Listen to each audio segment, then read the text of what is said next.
como habíamos anunciado, nos hallamos con el sociólogo Jorge Nieto, que ha sido ministro de Cultura, primero bajo el gobierno de Pedro Pablo Kuczynski y luego ministro de Defensa. Y a ese título tuvo que coordinar la acción del Estado frente al niño que se desencadenó a fines del 16, principios del 17.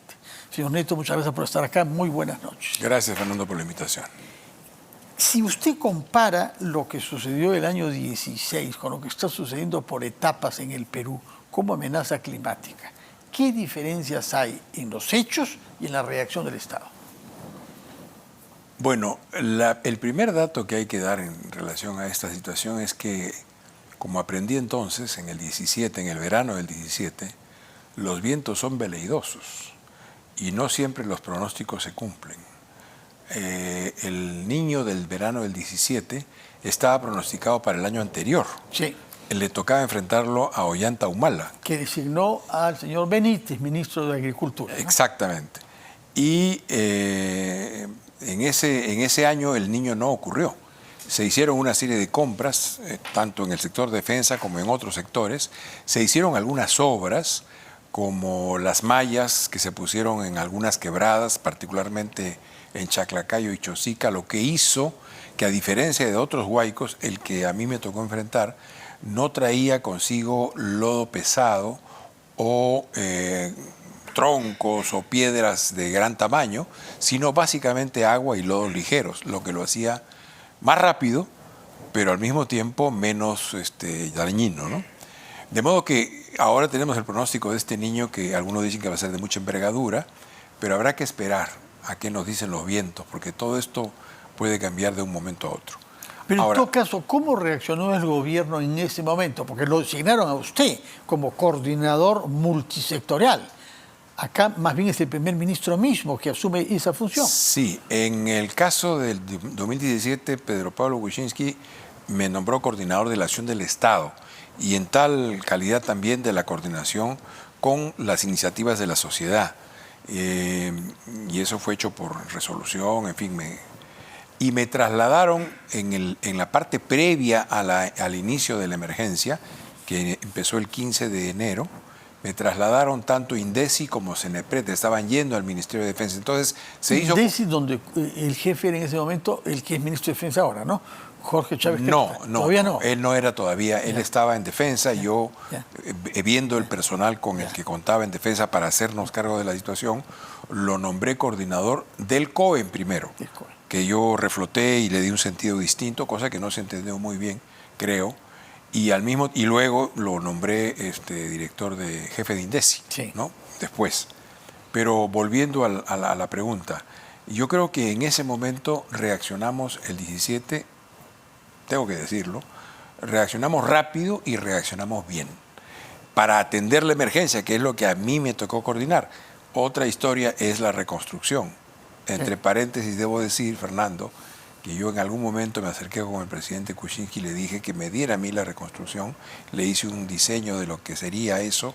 Había visto el tema del Ecuador durante el proceso de atención del niño costero aquí en el Perú, y había visto que ellos habían hecho un plan, que es uno de los temas que deberíamos discutir, que no está planteado hoy día. ¿Cuál es? Ecuador, en vez de tener una actitud defensiva frente a ese bien escaso que es el agua dulce, lo que hizo fue un plan para organizar el agua. La de los huaicos, la de las lluvias, la de los desbordes, y entonces canalizarla, emposarla, generar espacios de retención, una serie de canales que le permitieran a Ecuador organizar la administración de esa agua. Su objetivo no era necesariamente que el agua llegara al mar, que es el objetivo nuestro hoy día, porque eso es un objetivo básicamente defensivo. Su objetivo era retener el agua del modo más racional y más vasto posible para que luego esa agua fuera administrada en beneficio de la economía ecuatoriana. Al 2035, o sea, en 20 años, el plan empezó el 2015, ya ahora en 7 y 5, 12 años, el Ecuador va a tener el doble de frontera agrícola, la recuperación de 40% de bosques tropicales perdidos, producir 4 veces la energía que hoy día produce, y por supuesto agua potable en sus principales ciudades, agua de calidad. De modo que ese plan es el que tendríamos que discutir aquí nosotros. Ahora estamos haciendo un plan de trabajo de emergencia para ver cómo enfrentamos, cómo paliamos, 5 meses, para resolver la situación.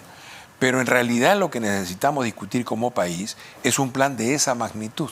Al Ecuador ese plan, que fue a 20 años, le costó o le va a costar o le está costando 30.000 millones de dólares en 20 años. Estamos hablando de 1.500 millones de dólares al año.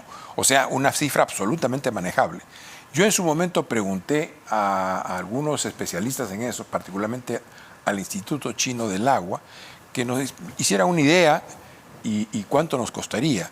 Y lo que dijeron fue la cifra de 120.000, 130.000 millones de dólares en 30 años. Estamos hablando de 3.000. 4 veces más. Porque somos un país mucho más grande que el Ecuador, ¿no? Sí. Pero estamos hablando de 3.000, 3.500, 4.000 millones de dólares al año.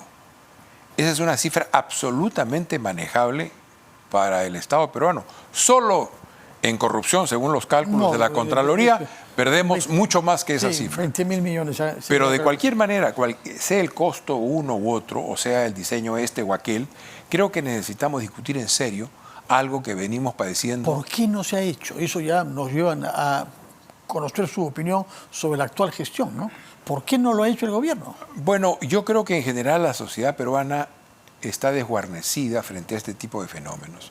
Hay culturas pre-incas que desaparecieron. Los Nazca. Por el niño costero. Nada menos ¿no? que los Nazca. Entonces, 1000 años de historia. Así es. Más que nosotros. Y luego hemos tenido niños que han sido devastadores para la economía peruana, para la sociedad peruana.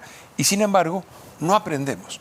Como sociedad no aprendemos el hecho de que el choque de placas, que es el hecho fundante de nuestra geografía y de nuestra sociedad, cultura, política, genera que la verticalidad sea el elemento central de nuestro razonamiento estratégico como Estado, tanto para las tareas de políticas públicas como para la propia política y, por supuesto, para la cohesión geográfica del país y demográfica del país. Entonces, no es solo este gobierno. Es que la sociedad peruana está frente a esta situación como desguarnecida. No es un tema que debatamos. Lo han debatido algunos. Recuerdo claramente a un hombre que lamentablemente ya nos dejó, que fue Carlos Amat.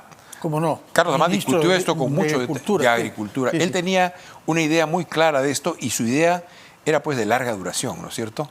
No pensaba solamente en los 200 años de república, estaba pensando en el territorio antes de que se llamara Perú y en la demografía y en las diversidades étnicas y culturales y en la manera de lograr su cohesión, su administración, su organización. De modo que no es un asunto solo de este gobierno, creo que es un déficit en el debate público. Yo lo he venido colocando porque me parece que es central que podamos diseñar un plan que además comprometa a todos los actores, porque esto no es un asunto de derecha o de izquierda o de rojos, blancos o colorados. Militares, civiles tampoco, ¿no? Tampoco, no hay división frente a este fenómeno. Lo que tenemos que tener es un plan unívoco que nos permita tener esos pocos espacios, creo yo, de convergencia nacional en donde se concrete una idea que también he venido señalando, que es la de que gobernar en el Perú es unir, porque necesitamos grandes tareas nacionales que nos permitan salir de este desastre, de esta polarización inútil. Pero en los meses que nos quedan, ¿qué es la prioridad? ¿Cuál debe ser la prioridad? Se nos ha dicho, por ejemplo,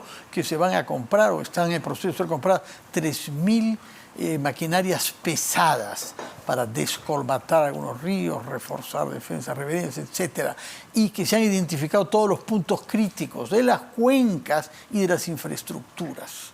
Pero ¿qué falta? ¿Qué se puede hacer en los 5 meses? Mire, yo en el 2017 dejé en Piura, recuerdo con claridad, pero no solamente en Piura, dejamos unas bombas extractoras de agua de gran potencia. Cuando empezó los fenómenos del Yaku hace poco, escuché declarar primero a la presidenta y luego a algún gobernador regional que no tenían con qué hacerse cargo de la situación. Y yo recordé que habíamos dejado no una, 30, 40 máquinas de estas que de gran bajo potencia, la autoridad del gobierno regional. Del gobierno regional. Luego averigüé qué fue de este material y lo que me dicen es que en general está pues obsoleto porque no ha habido trabajo de mantenimiento.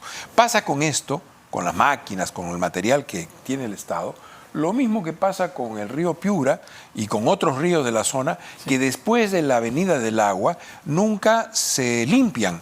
Cualquier agricultor, Cualquier agricultor sabe que después de que la riada viene, tiene que limpiar.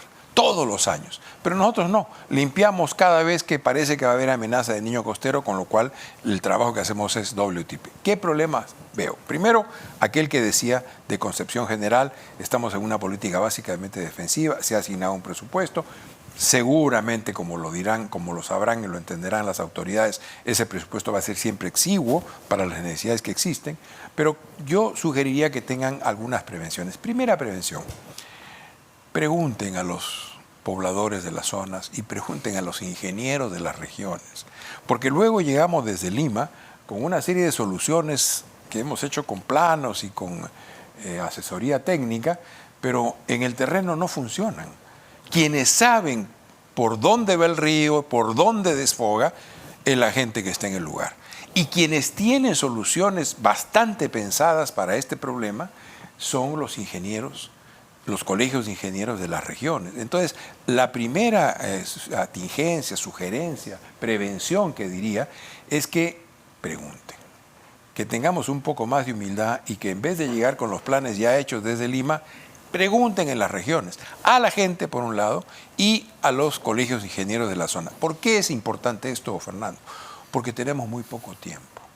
Yo he escuchado algunos planes, algunas intervenciones de ministros en las regiones señalando soluciones que en términos, si tuviéramos todo el tiempo del mundo, serían técnicamente óptimas, pero tenemos muy poco tiempo. Y mi impresión es que tal como están diseñados, no van a funcionar. Harían mejor en colocar la propuesta que tienen, que han elaborado, en la cual han trabajado, a su discusión rápida. Tampoco tienen que abrir una gran asamblea, pero hay gentes que conocen y que saben. Ir con ellos. Esta es la primera cuestión. La segunda es que canalizar de alguna manera o de la manera técnica en la que se decida, las aguas son un problema social. Porque ni los residentes de las zonas más acomodadas, ni los residentes de las zonas más pobres quieren que el agua pase por ahí o cerca. Por tanto, ejecutar iniciativas, hacer obras, supone ahí sí una fuerte licencia social, porque diferencia con lo que me tocó a mí. En la emergencia, cuando ya el daño se ha ocurrido y hay que atender la emergencia, la gente está muy maleable y muy dispuesta, porque necesita ayuda, necesita salir de la situación y entonces acepta que la autoridad, si viene con voluntad, con equipo, con gente y con iniciativas y salidas, actúe, opere y se incorpora al trabajo. Pero cuando uno planifica obras que van a tener eventualmente una actuación en 4, 5, 6 meses plazo, la resistencia social puede ser muy fuerte. Por tanto, además de la decisión técnica y de la discusión con los pobladores y con los ingenieros, tiene que haber un trabajo de convencimiento con la población. Si no, puede ser que incluso ni tengan la posibilidad de desarrollar las obras.